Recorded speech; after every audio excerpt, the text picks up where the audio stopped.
Okay, Steve here in the New York store. We got a multi-purpose video audio file for you here today. First part of it, we're going to talk a little bit about a Craviato kit that I've got in the shop in the New York store. This is a cool kit.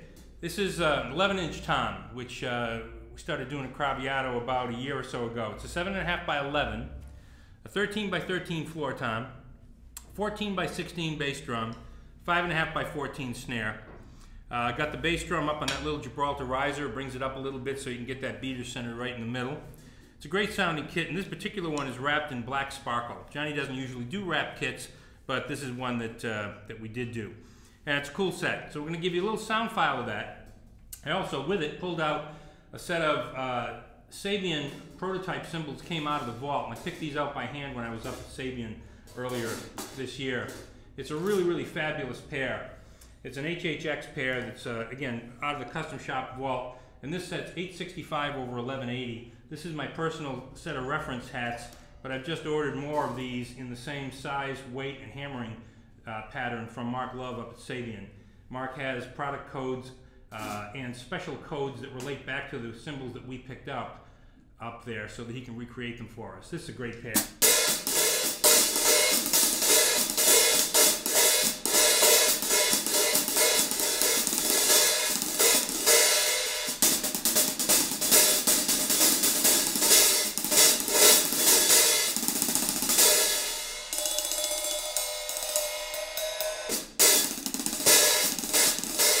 Great pair. Anyway, do a little bit of the Craviato sound file on this kit first, and then we're going to show you two very cool Craviato snares in butternut, a different wood that Johnny doesn't normally use, but you're going to like them. So, a little sound file on the kit first.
Give you an idea of the breadth of the tuning range on these drums.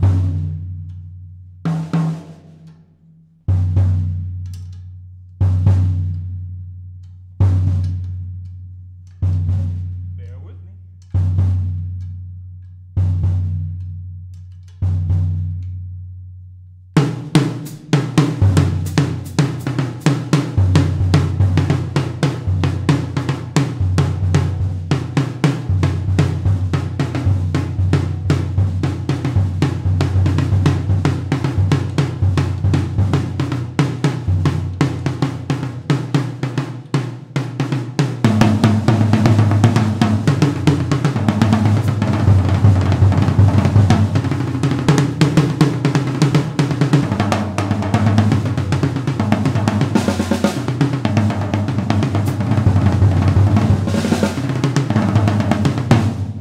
Huge.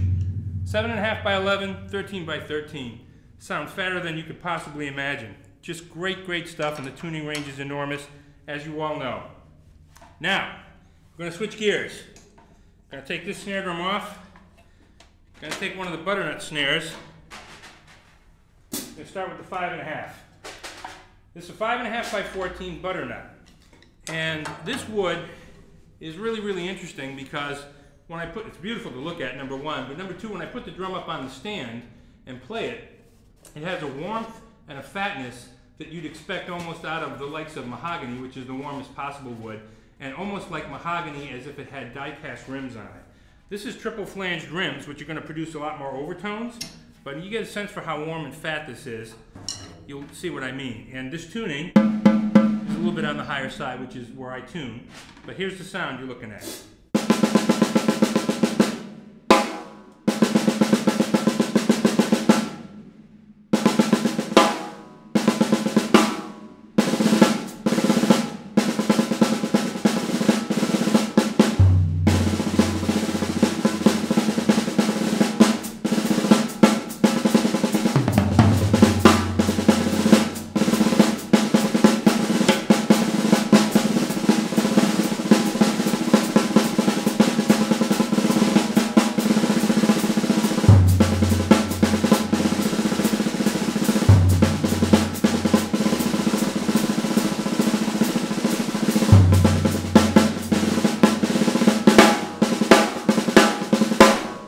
Yeah, it's a 5.5.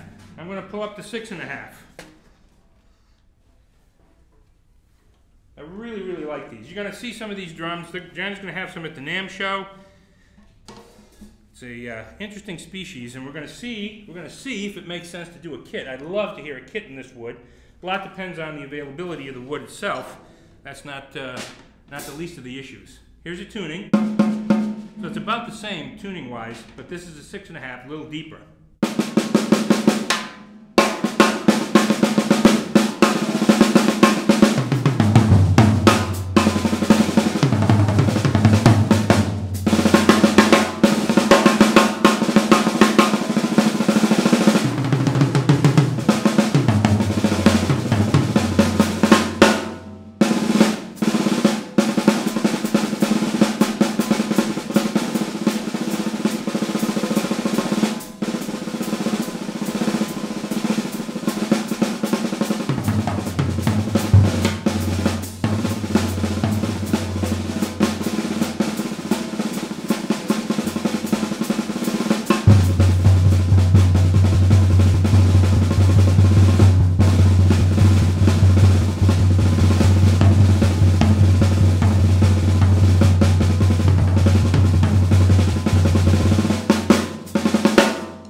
Now, I'm going to just tune this down a little bit so that you can get a sense for additional breadth of the tuning range on this 6.5 and the ability for it to sound even fatter, which I didn't think was possible. This drum with a die-cast tube would also be enormous sounding. Let's see where the tuning is here. Lower, okay?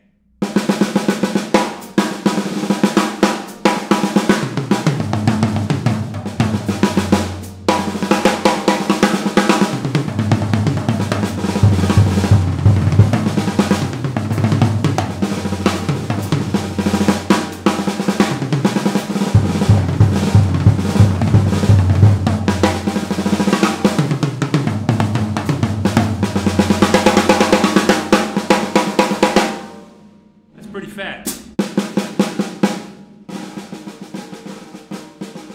Still plenty of articulation.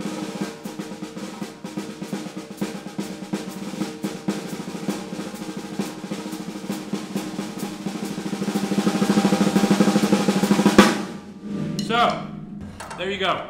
Runs the gamut of a number of things. The maple Crabbiato kit with black sparkle wrap, but also the two butternut snares, 5.5 and 6.5.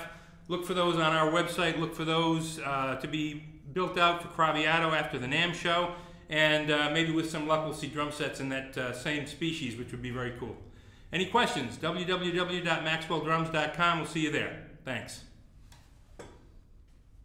Okay? Good. It's longer than usual, but it covers a lot of different